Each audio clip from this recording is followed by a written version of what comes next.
শুরুতেই স্মরণ করছি মজলুম জননেতা মাওলানা আব্দুল হামিদ খান ভাসানীকে। সেই দিন তিনি ফারাক্কা মিছিল করেছিলেন,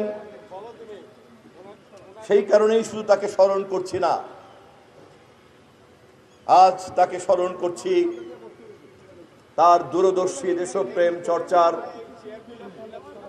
শক্তিকে নতুনভাবে সম্মান জানানোর সময় এসেছে।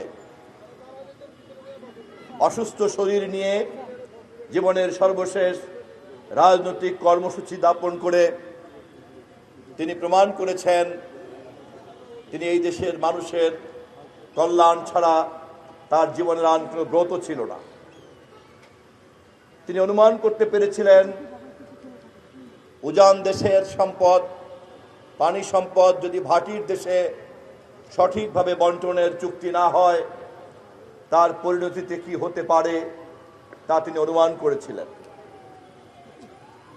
এবং তিনি এটাও অনুমান করেছিলেন আন্তর্জাতিক পর্যায়ে উজানের দেশ আর ভাটির দেশের এই সমস্যার তৎকালীন সময়ে কোনো গ্রহণযোগ্য চুক্তি ছিল না, এমনকি এই মুহূর্তে তা গ্রহণযোগ্য। আমাদের আন্তর্জাতিক চুক্তি থাকার পরেও তা বাস্তবায়ন কতটুকু হবে কতটুকু হবে না, আমরা এমন একটা পরিবেশের মধ্যে দাঁড়িয়ে আছি। অর্থাৎ তিনি এটাও অনুমান করেছিলেন চুক্তি থাকলেও পানি সম্পদ বন্টন নিশ্চিত হবে কি হবে না তা নির্ভর করে দুই দেশের সঠিক কূটনৈতিক সম্পর্কের উপরে।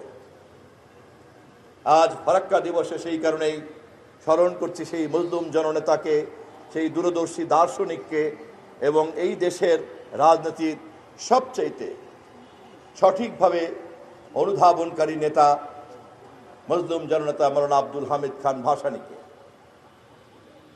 মানুষের কল্যাণকে নিয়ে তিনি যখন চিন্তা করতেন তিনি শুধুই জনসেবা এবং কল্যাণের কথা চিন্তা করতেন না, এই জনসেবা এবং কল্যাণের পিছনে মানুষকে ঐক্যবদ্ধ করার কথা চিন্তা করতেন।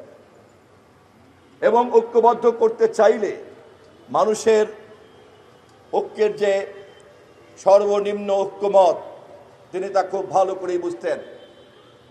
56,000 বর্গমাইলের বাংলাদেশে ধর্মীয় মূল্যবোধের পাটাতন ছাড়া গণতন্ত্রের সংগ্রাম কায়েম করা যায় না। ধর্মীয় মূল্যবোধের পাটাতন ছাড়া অসাম্প্রদায়িকতা চর্চা করা যায় না। ধর্মীয় মূল্যবোধের পাটাতন ছাড়া ফ্যাসিবাদ বিরোধী সংগ্রামে জনগণকে ঐক্যবদ্ধ করা যায় না। এবং আমাদের 56,000 বর্গমাইলের যে নিজস্ব সংস্কৃতি আমরা তা দাঁড় করতে পারবো না। আজ তারেক রহমানের নেতৃত্বে আমরা যে নির্বাচিত সরকার দেশের শাসনভার জনগণের ম্যান্ডেটের মাধ্যমে ভোটের মাধ্যমে পেয়েছি, আমাদের প্রধান শক্তি আমরা বাংলাদেশের সেই রাজনৈতিক দল যারা মাওলানা ভাসানীর এই চিন্তার সবচাইতে কাছে অবস্থান করি। আমাদের এই সরকারের জনপ্রিয়তা এবং ভবিষ্যতের যে সার্থকতা তার সবচেয়ে বড় কারণ আমরা মাওলানা ভাসানীর ধানের শীষের মার্কাকে ধারণ করি। ধানের শীষের মার্কার মধ্যে যে রাজনীতি রয়েছে আমরা সেই রাজনীতিকে ঊর্ধ্বে তুলে ধরি।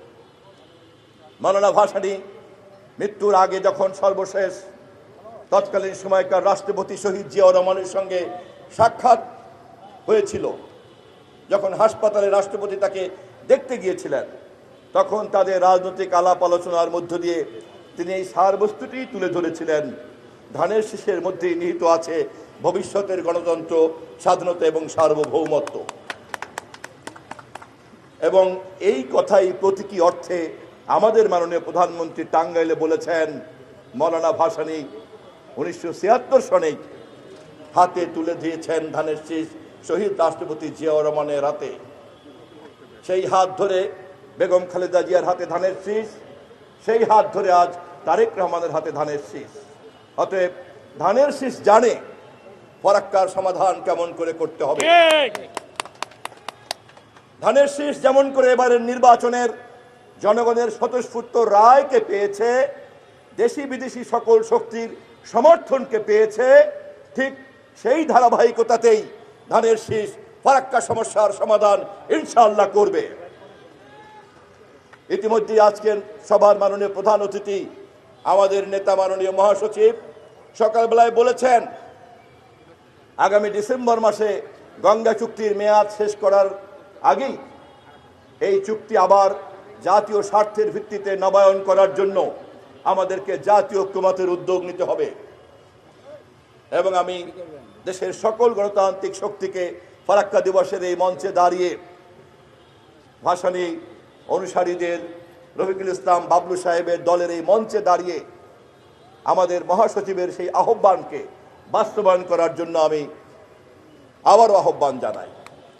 আসুন, পৃথিবীতে উজান ভাটির দেশের সমস্যা সমাধান করার জন্য এই মুহূর্তে যে আন্তর্জাতিক প্রটোকল এবং চুক্তি বিদ্যমান আছে, আমাদের সম্মিলিত ঐক্যের মধ্য দিয়ে সরকারকে শক্তিশালী করে কূটনৈতিক তৎপরতার মধ্য দিয়ে সেই আন্তর্জাতিক চুক্তিকে বাস্তবায়ন করে আমাদের স্বার্থের ভিত্তিতে আবারও গঙ্গা চুক্তিকে আমরা নবায়ন করে ছাড়বো ইনশাআল্লাহ।